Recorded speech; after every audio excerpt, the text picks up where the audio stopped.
Yo, what's up everybody? Welcome back to another one of my EverQuest Legends classes videos, going over the warrior today.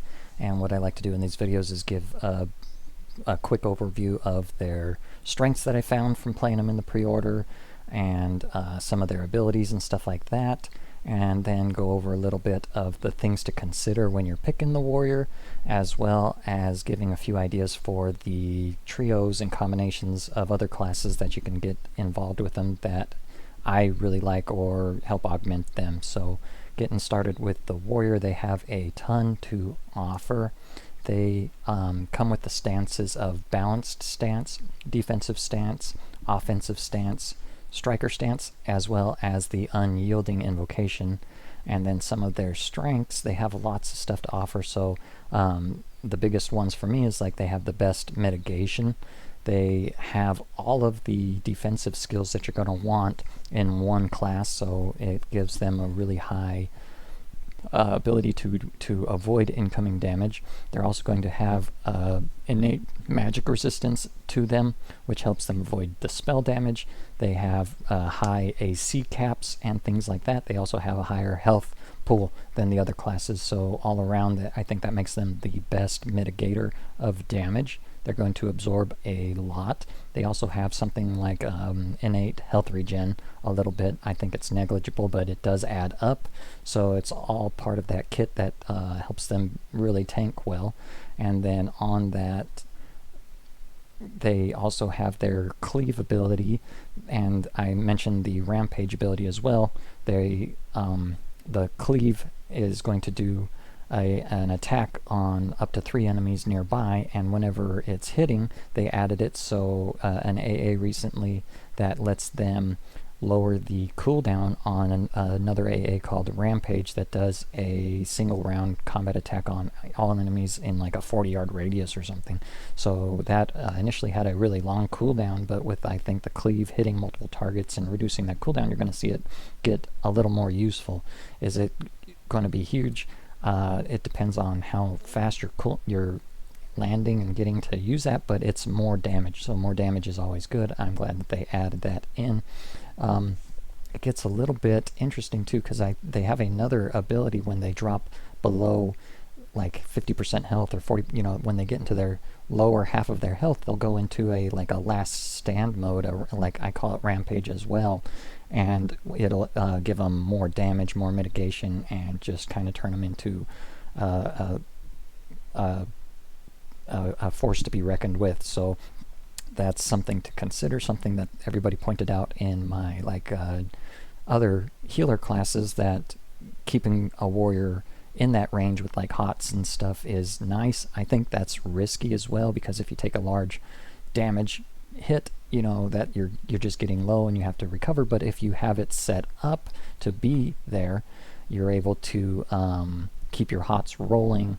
Like for instance with the Druid's Bloom spell, you're gonna get that big health tick at the end, and you can always cast other spells while that's rolling to try to keep yourself alive. I like that idea.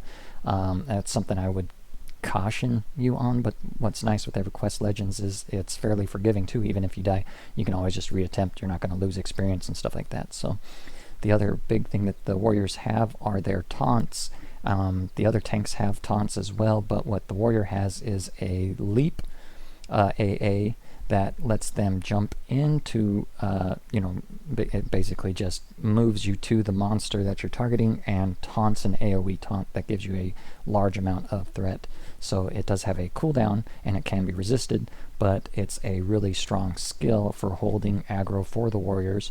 They are also going to have access to a ton of the weapons. So there's like a lot of the weapons that are available have warrior listed on there because they have the combat skills to use all those weapons. So it gives them really nice gearing options for getting through the earlier part of the game until you get more specialized stuff like the Plane of Sky gear. They have great Fangles, an awesome axe, lots of good stats.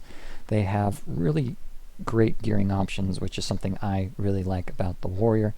Things to consider for them when you're picking a trio is that they don't have a mana bar, which I've mentioned on the other classes that don't have a mana bar, in the idea that if you pick you know, if your three classes are like a warrior, a monk, and a cleric, you always get the two highest mana sources from those classes. So if you only have mana source coming from a cleric, you're only essentially getting the 1 mana bar, which is going to limit how much your overall mana is.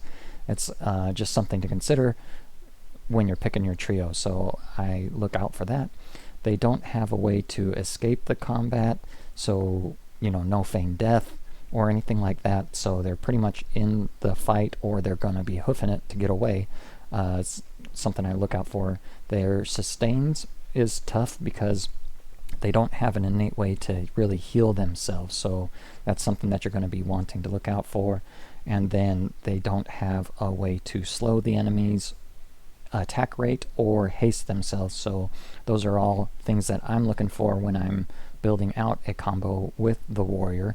So as far as classes that go well with warrior, they're one of them that goes well with everything because they're such a great tank. They have so many skill options, but what I would specifically be looking for is a healer, especially a healer that has the slows or the haste, so that's where the shamans slot in really well.